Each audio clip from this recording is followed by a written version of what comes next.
दोस्तों, वोट चोरी का सबूत मिल गया है। जी हाँ, बिल्कुल सही सुन रहे हैं। वोट चोरी का जो आरोप पिछले कई दिनों से, कई महीनों से राहुल गांधी के जरिए चुनाव आयोग को और भारतीय जनता पार्टी को घेरने की कोशिश की जा रही थी, अब उसका एक ऐसा सबूत देश के सामने आया है जिसे देखकर, सुनकर आपकी आंखें भी फटी की फटी रह जाएगी कि आपने अपना कीमती वोट जिसे किया था, शायद वो वोट आपका काम नहीं आया, क्योंकि ये वोट किसी और पार्टी के झोले में चला गया।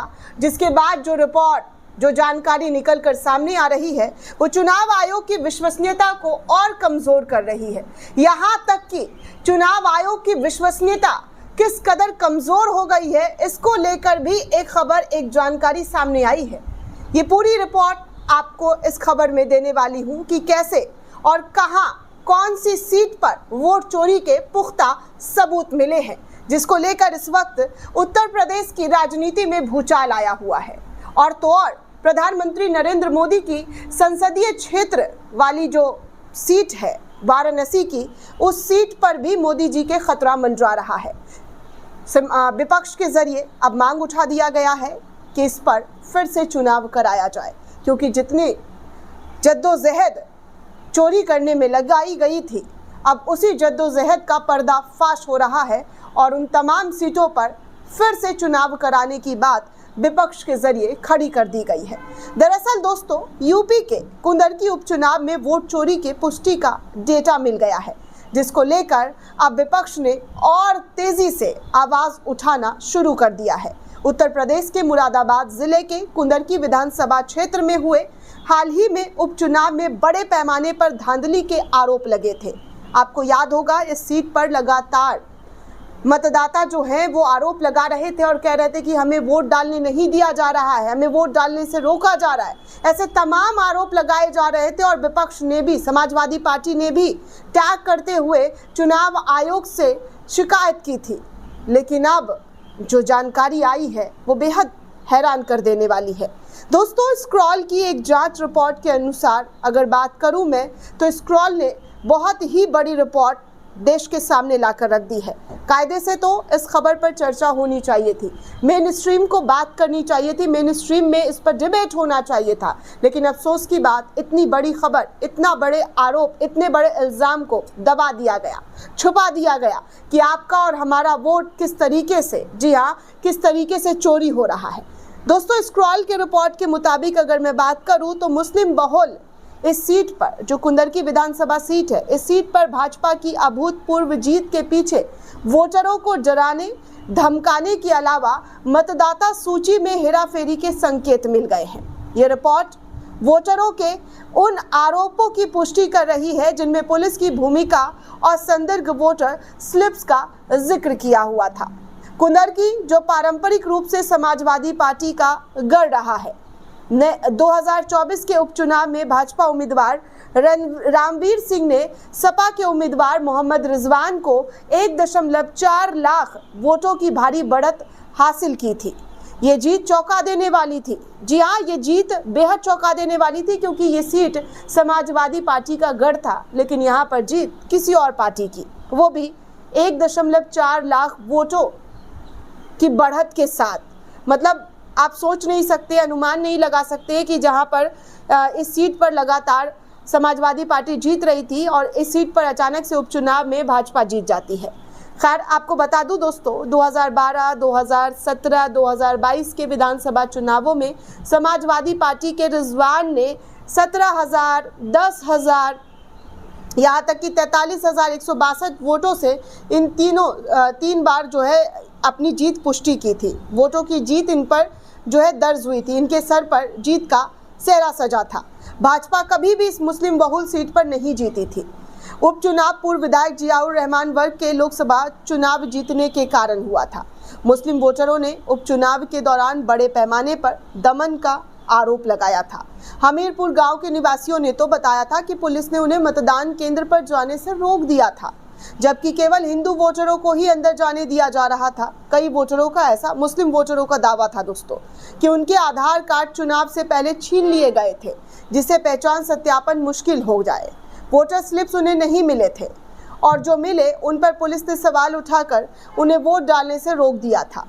भाजपा कार्यकर्ता द्वारा वितरित विशेष वोटर स्लिप्स वाले वोटरों को ही अनुमति मिली जो संभवतः भाजपा के समर्थक रहे थे। चुनाव आयोग द्वारा जारी कुंदरकी के सार्वजनिक रूप से उपलब्ध बूथ स्तरीय आंकड़े बताते हैं उन बूथों पर जहां मुसलमान मतदाता भारी तादाद में थे वहां भी भाजपा का वोट प्रतिशत ज्यादा देखने सुनने को मिला। ये एक विसंगति है क्योंकि उन अन्य आंकड़े उन सभी अन्य आंकड़े बताते हैं कि उत्तर प्रदेश में हिंदुत्ववादी पार्टी को बहुत मामूली मुस्लिम वोट मिलते हैं। इसकी पुष्टि मतदाताओं ने भी की थी। मतदान के दिन मुसलमानों को बूथ में प्रवेश की अनुमति नहीं दी गई थी, जैसे कि समुदाय के सदस्यों ने स्क्रॉल को बताया और पूरी की पूरी बात स्क्रॉल के सामने लाकर रखी। इससे भी ज़्यादा चौंका देने वाली बात तो ये है दोस्तों कि स्क्रॉल के विश्लेषण में ये भी पाया गया है कि मतदाता सूची में गैर मुस्लिम मतदाताओं के जुड़ने और मुसलमानों के नाम हटाए जाने का दर काफ़ी ज़्यादा देखने सुनने को मिला है। कुंदरकी के वोटर पुलिस की धमकी और संदिग्ध वोटर स्लिप्स का जिक्र बार बार कर रहे हैं। एक वोटर ने तो कहा कि हमें वोट डालने ही नहीं दिया गया, केवल हिंदू भाइयों को ही वोट डालने के लिए अंदर भेजा गया। लेकिन ये आरोप अब डेटा से भी पुष्टि हो रहे हैं। स्क्रॉल ने कुंदरकी के 436 मतदान केंद्रों के बूथ स्तरीय आंकड़ों का विश्लेषण किया, जिसमें 2024 के लोकसभा चुनाव में जहां पर डराने धमकाने की शिकायत बहुत ज़्यादा आ रही थी, उससे तुलना की गई। It's all in the name tool से वोटरों के नामों पर आधार पर धर्म का अनुमान लगाया गया। प्रमुख निष्कर्ष इस तरीके से भी निकलकर सामने आए हैं जो मैं आपको लाइन बाय लाइन बताने वाली हूँ। दोस्तों, आपको सबसे पहले बता दूं, लोकसभा चुनाव में मुस्लिम वोटरों की संख्या बढ़ने पर भाजपा का वोट शेयर घट गया, जो सामान्य था। CDS के मुताबिक उत्तर प्रदेश में 2% मुसलमानों यानी कि मुस्लिमों ने ही भाजपा को वोट किया था, ऐसा CDS के सर्वे में रिपोर्ट में बताया गया था। वहीं दूसरी पॉइंट पर अगर मैं बात करूं दोस्तों, तो उपचुनाव में भाजपा का वोट शेयर 70% के आसपास स्थिर रहा, भले ही मुस्लिम वोटर 85% से अधिक थे। मुस्लिम बहुल बूथों में भाजपा वोटों में तेज उछाल आया गया, जो असामान्य है। जी हाँ, अचानक से भारतीय जनता पार्टी के वोटिंग परसेंटेज में उछाल देखने को मिला, जो असामान्य है। मतदान प्रतिशत की बात की जाए तो लोकसभा में 67.6% था, जो सभी बूथों पर स्थिर था। उपचुनाव में ये गिरकर 57.7 हो गया। मुस्लिम बहुल वोटों में गिरावट ज़्यादा तेज थी। भाजपा के मजबूत बूथों पर मतदान 80% तक पहुंचा, जबकि कमज़ोर बूथों पर ये कम रहा। अब कुंदरकी की मतदाता सूची में अगर बदलाव की बात की जाए तो अक्टूबर 2023 से अक्टूबर 2024 तक का आंकड़ा आपके सामने रख रही हूँ।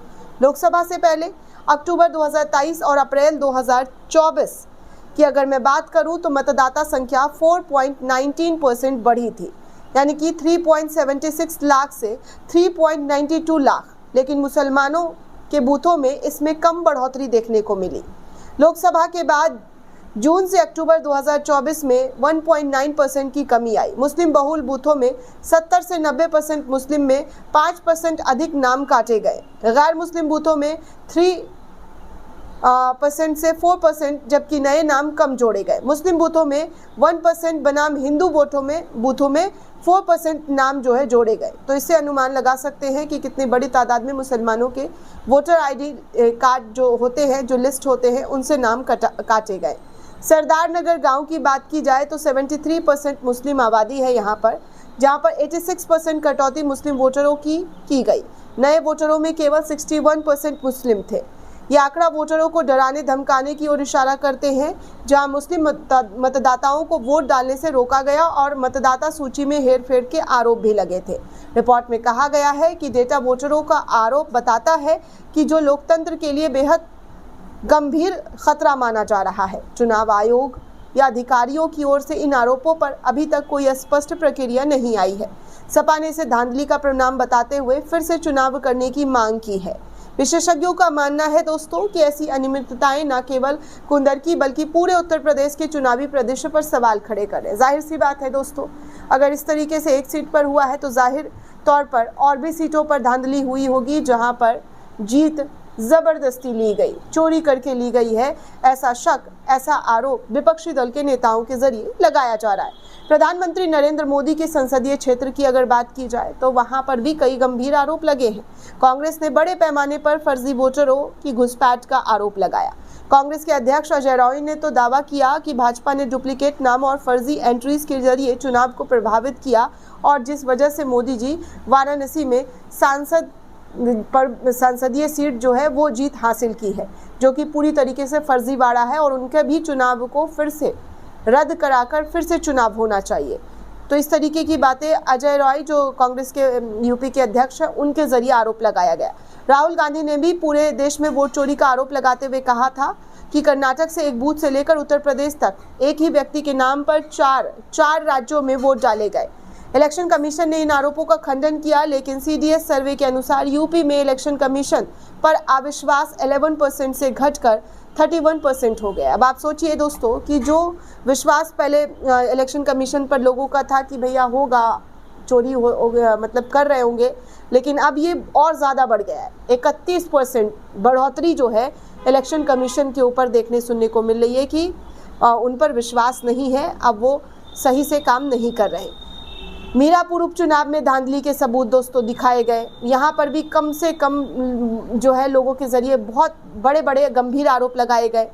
सिसमाऊ सीट जो कानपुर का है, यहाँ पर भी वायरल वीडियो में जो है पुलिस को डराते धमकाते आईडी चेक करते हुए देखा गया, जिसके बाद समाजवादी पार्टी ने आरोप लगाया और उसके बाद जो है पुलिस इंस्पेक्टर को सस्पेंड किया गया। ऐसे बहुत सारे दोस्तों आरोप हैं जहाँ पर कई गंभीर आरोप जो है चुनावी प्रक्रिया के दौरान उठे थे, लेकिन उस वक्त नज़रअंदाज किया गया। दोस्तों, उत्तर प्रदेश चुनाव आयोग में एआई सर्वे में 1.25 करोड़ फर्जी वोटरों का पता चला है, जो ग्राम पंचायतों के अलावा नगर निकाय में भी दर्ज है। पंचायती राज मंत्री ओम प्रकाश राजभर ने इसे बड़ा घोटाला बताया था। विपक्ष ने इसे भाजपा सरकार की नाकामी करार दिया था, जबकि सत्ताधारी दल ने कहा कि ये पुरानी लिस्ट की सफाई है, ये मामला 2026 के पंचायत चुनावों को प्रभावित कर सकता है। इस तरीके के आरोप भी लगे। वोट चोरी का मामला यूपी के चुनावी तंत्र पर विश्वसनीयता पर सवाल खड़े कर रहे हैं। समाजवादी पार्टी और कांग्रेस के संयुक्त रूप से इलेक्शन कमीशन के स्वतंत्रता रूप से जांच करने की मांग की जा रही है, जबकि भाजपा इन्हें विपक्ष का रोना करार दे रही है। लेकिन दोस्तों, सवाल ये है कि अगर इस तरीके का रिपोर्ट बार बार निकल कर सामने आ रहा है तो चुनाव आयोग को उन रिपोर्टों का जवाब क्यों नहीं दिया जा रहा है? चुनाव आयोग उन रिपोर्टों से क्यों भाग रहा है? दोस्तों, आपको क्या लगता है? हमें कमेंट करके ज़रूर बताइएगा। साथ ही साथ चैनल को ज़्यादा से ज़्यादा लाइक, शेयर और सब्सक्राइब करना बिल्कुल भी ना भूलें। शुक्रिया दोस्तों।